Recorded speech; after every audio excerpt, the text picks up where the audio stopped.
নবান্নে মুখ্যমন্ত্রীর পাশেও বসতে চাই না।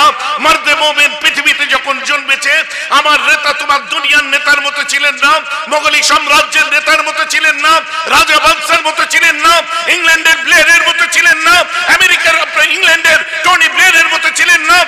টেনশন এইসব চাচাদের খুব চিন্তা চাচা, তাই না? চাচা চিন্তা করুনি, সব ঠিক আছে, দোয়া করো, ভাইপোরা কাজ করছে। আমি প্রশ্ন করছি, দুনিয়ার কোন নেতার যদি আজ সরাসরি ওয়াজ শুনুন, দুনিয়ার নেতা বলতে গেলে ওইসব নেতা মাথায় খেলিয়ে নেবেন না। হ্যাঁ, ওর যদি একবার গলায় গামছা দিত ও তো মেরে ফেল দিত, ওর যদি পেঁচিয়ে ফেলে দিত, মাথায় আসে আসুক, আমার আপত্তি নেই। হ্যাঁ আসতেই পারে, এসুক, আমার কি আছে। আমি সুজা করাতকল বোঝেন? করাতকল বোঝেন না? কাঠচেরা, ওই কাঠচেরা মেশিন করাতকলের তলায় ও ব্লেড এসে কাঠ চেরে না কাঠ ব্লেডের কাছে যায়। হ্যাঁ, কাঠ ব্লেডের কাছে যাই, ও করাত চলতেইছে, কাঠ তুমি যাচ্ছ কেন? অতএব আমি বলছি তুমি এসে গলা দিচ্ছ কেন? কারণ দুনিয়ার কোন লিডারকে যদি ভয় আপনার খারাপ লাগে আমার কিছু করার নাই, কোন ইমামকে খারাপ লাগলে কিছু করার নাই, কোন পীর সাহেব হুজুর সাহেব হযরত জি কোন বাবা চাচাকে খারাপ লাগলে আমার কিছু করার নাই। কারণ যেখানে রাসূলের সওয়াল এসে যায় তখন হুব্বে মুহাম্মাদি যখন দিলের মধ্যে কাজ করে, রাসূলের আদর্শ যখন সামনে আসে তখন প্রতিটি মর্দে মুমিন চোখে চোখ রেখে সত্য কথা আল্লাহ রাসূলের খাতিরে বলে। আর সত্য কথা বলার জন্য রাসূল বলছে জান্নাতেও আমার সঙ্গী হয়ে থাকবে। জোরে বলেন সুবহানাল্লাহ। তোমার খারাপ লাগলে আমার কিছু করার নেই গুরু। আমি দুনিয়ার নেতার সঙ্গী হওয়ার জন্য দিল্লির পার্লামেন্টে যেতে চাই না, বাংলার বিধানসভায় যেতে চাই না, তোমার কি বলে ওই কত নাম্বার হাউসের মধ্যে প্রধানমন্ত্রীর ঘরেও বসতে চাই না, আর নবান্নে মুখ্যমন্ত্রীর পাশেও বসতে চাই না। মর্দে মোমেন পৃথিবীতে যখন জন্মেছে আমার নেতা তোমার দুনিয়ার নেতার মতো ছিলেন না, মোগলি সাম্রাজ্যের নেতার মতো ছিলেন না, রাজা বাদশার মতো ছিলেন না, ইংল্যান্ডের ব্লেয়ারের মতো ছিলেন না, আমেরিকার ইংল্যান্ডের টনি ব্লেয়ারের মতো ছিলেন না, জো বাইডেনের মতো ছিলেন না। আমার নেতা ছিলেন, আমার রাসূল ছিলেন নেতাদের নেতা, গুরুদের গুরু, মহাপুরুষদের মহাপুরুষ, যাকে আল্লাহ দুনিয়ার সর্বজাহানের এ দুনিয়া ও দুনিয়া শ্রেষ্ঠ লিডার করেছে। ওই তো আমার দিলের নেতা, তোমার দিলের নেতা বিশ্বনবী মুস্তাফা। জোরে বলে যাবে।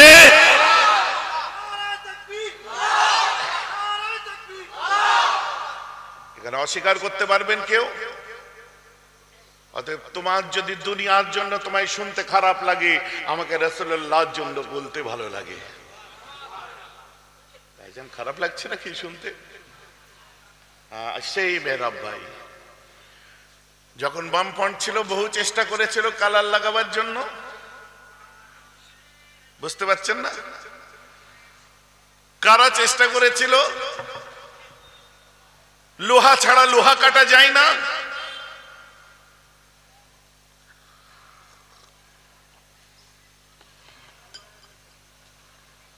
আবার উল্টো দিকে একটা উপমা আমি দিই, খারাপ ভাবে নেবেন না, কোনো মিনিং করবেন না। বাবলা গাছ দেখেছেন? হ্যাঁ, শক্ত কাঠ না নরম কাঠ? কিরাম শক্ত? আরে কিরাম শক্ত বলুন? খুব শক্ত। আল্লাহ খুব শক্ত কাঠ বাবলা কাঠ, বুঝতে পেরেছেন? তো একদিন কুড়ুল এসে বাবলা কাঠকে বলছে, এ কাঠ আমি তোকে এক্ষুনি কেটে নামিয়ে দেবো। বাবলা গাছ বলছে, লোক হো যা, তোর বাবা আমায় কাটতে পারবে না। বলছে আমার মালিককে আসতে দে। মালিক আসলো, এদিক দিয়ে দু চার কোপ, ওদিক দিয়ে দু চার কোপ, সামনে দিয়ে দু চার কোপ, পেছন দিয়ে দু চার কোপ মারলো। মারার পরে গাছটা ঠেললো, চচ্চর করে ভেঙে পড়ে গেল। কলার তুলে তখন বাবলা আপনার কুড়ুল বলছে, কুড়ুল বোঝেন তো? বোঝেন না? কুড়ুল কুড়ুল বলছে, দেখলি তোর মতো কত কাঠ এরকম কেটে নামিয়ে দিয়েছি। বাবলা কাঠ তখন দুঃখ করে বলছে, তোর পেছনে দু হাত লম্বা কি লাগানো আছে রে? বলছে কেন, হ্যান্ডেল? বলছে আমার গাছের মধ্যে আমার শরীরের কোনো অঙ্গ কাটা আছে নাকি দেখতো। যে হ্যাঁ একটা ডাল কাটা আছে। বলছে ওটা আমার ডাল নয়, ওটা আমার হাত। কদিন আগে আমার ওই হাতটা কেটে তোর পিছনের হ্যান্ডেল তৈরি করা হয়েছে। তুই লোহার কুড়ুল তো তোর বাপ আমায় কাটতে পারতো না, ওই তোর পিছনের হ্যান্ডেল হচ্ছে আমার জাদ ভাই, যদি তোকে সাথ না দিত। বুঝলে চাচা? চাচা বুঝলে তো? ওই চাচাকে বলছি, অন্য চাচা না।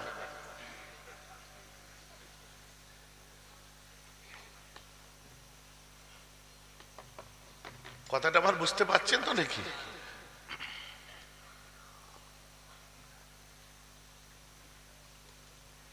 টেনশন এইসব চাচাদের, খুব চিন্তা চাচা, তাই না? চাচা চিন্তা করুনি, সব ঠিক আছে, দোয়া করো, ভাইপোরা কাজ করছে। অস্বীকার করার কোনো জায়গা নেই। আল্লাহ রাসূল দিন দুনিয়ার বাদশার এই যদি কেউ আদর্শটাকে পড়ে নাই, তার দিলের মধ্যে মোহাম্মদ ছাড়া অন্য কোনো কথা আর উঠে আসতে পারে না। আর একটু বলে দি, হযরত ওমর ইবনুল খাত্তাব রাদিয়াল্লাহু আনহুর কথা বলি। হযরত ওমর ইবনুল খাত্তাব রাদিয়াল্লাহু আনহু দরবারেতে একজন বিচার দিয়েছে। হযরত ওমর ফারুক দাঁড়িয়ে আছে, কি হুজুর আমার বাড়িতে আজকে চুরি হয়ে গেছে, চোরও ধরা পড়েছে। কি বললেন? আমার বাড়িতে চুরি হয়েছে, চোরও ধরা পড়েছে। ঠিক আছে, চোর নিয়ে আসো। ওটা ওখানে রইল, কিন্তু মনে আছে তো নাকি? আজকে আমি পীরজাদা মেহরাব হলে কি করতাম, আমায় যদি গলায় গামছা দিয়ে ওখানে টান মেরে ফেলে দিত। আরে 2009 সালের আমার বক্তব্যটা মিলিয়ে নাও। এই ওয়াজি 2009 সালে করেছিলাম, জানি না জিরেন গাছায় এসে 20 বছর আগে করেছিলাম কি এটা। আজকে জুম্মা 8 দিন পাকামো করতে এসো না। এত কমলো কেন? খেলি তুই নাকি?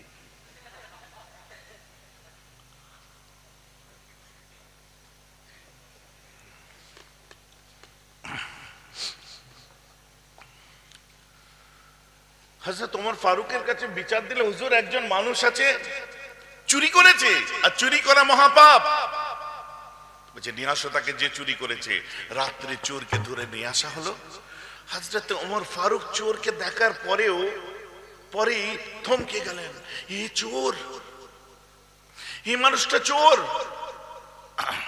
এই মানুষটা চুরি করেছে। বাবা চোর চোর করে বেশি চিল্লানো ঠিক না। কি বলছে রে বাবা হুজুর? আরে ওমর ফারুকের জমানায় চুরি করেছে। ওমর ফারুক বলছে এ চোর।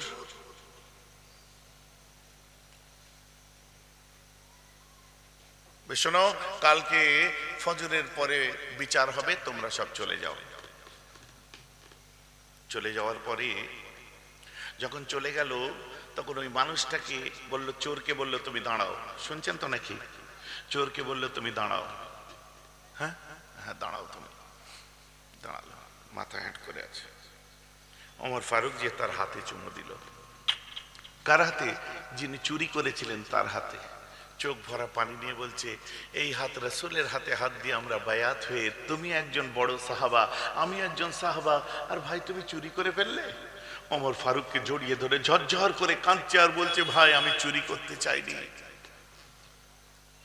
রেখে মুখে হাসি রেখে, মুখে সুন্দর কথা বলে উসওয়ায়ে হাসানা মানুষের সামনে যে তুলে ধরতে পেরেছে, তাই আমার নবীজি সবাইকে এই শিক্ষাই দিয়েছিলেন, উদু ইলা সাবিল রাব্বিকা মাউইযাতান হাসানা।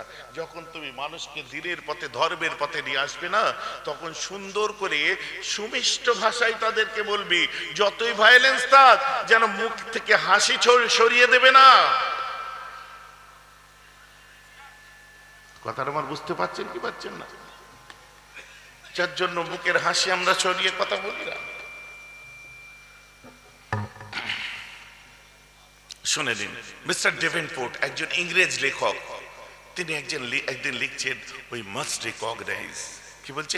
We must recognise that the spread of Islam not owned by victory of sword, not owned by victory of sword, but spread by the magic of his personality and wonderful eloquence. সুবহানাল্লাহ বলেন। বলছে ইসলামের নবী মুহাম্মাদের বদনাম করে সত্যের অপলাপ করো না। কে বলেছে ইসলাম পৃথিবীতে তলোয়ারের দ্বারা এসেছে? ওই মাস্ট রিকগনাইজ। আজকে আমরাও সেটা রিকগনাইজ করেছি, আবিষ্কার করতে পেরেছি গবেষণা করে। ইসলাম কখনো পৃথিবীতে তলোয়ারের দ্বারা আসেনি, ইসলাম এসেছে মুহাম্মাদের মুখের বাণীতে, আর তার আদর্শের জাদু বিশ্ব জয় করে নিয়েছে। জোরে বলুন সুবহানাল্লাহ। কথাটা বুঝতে পারছেন তো নাকি?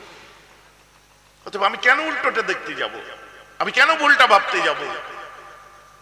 সে আদর্শ কেন তারা গবেষণা করেছিল আমার রাসূলকে। আমার রাসূল একদিন মক্কার দুর্গমগিরি দুর্গম পথ দিয়ে হেঁটে যাচ্ছেন, আর হযরতে আনাস কমান্ডার ইন চিফ পিছনে আল্লাহ রাসূলকে পিছন থেকে ফলো করছে। সুপ্রিম কমান্ডার, হাই কমান্ড, দিন দুনিয়ার শাহিনশাহ আমার রাসূল সামনে এগিয়ে যাচ্ছে, আনাস পিছনে পিছনে যাচ্ছে, একদম সিনা চিতিয়ে রামাল করার মতো করে হাঁটছে। কারণ আমার রাসূল এই শিক্ষা দিয়েছিলেন দুশমনের সামনে সিনা চিতিয়ে থাকবে, কায়েরের মতো পেছন দিক থেকে পালিয়ে যাবে না। আমার রাসূল পিছন দিকে তাকিয়ে দেখছে আনাস। নবীজি আমার বলছে, আনাস তুমি আমার পিছনে কেন? হুজুর চতুর্দিকে আপনার যা শত্রু, চতুর্দিকে আপনার যা শত্রু, বড় ভয় লাগছে আপনাকে যদি আক্রমণ করে দেয়, এখন কি হবে? আল্লাহ রাসূলের কাঁধের উপরে ছিল বেরে দেওয়া ইন-নাজরান দেশের একটা চাদর, সুন্দর করে হেঁটে যাচ্ছে। আমার রাসূল বলছে, আনাস আমাকে একা যেতে দাও, একা থাকতে দাও, আমি একাই যাব।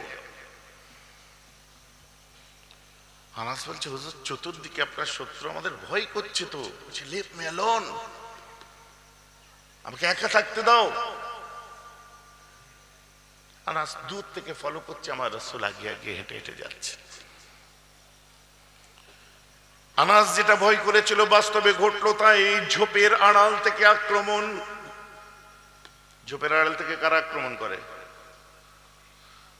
রাতের অন্ধকারে কারা আক্রমণ করে?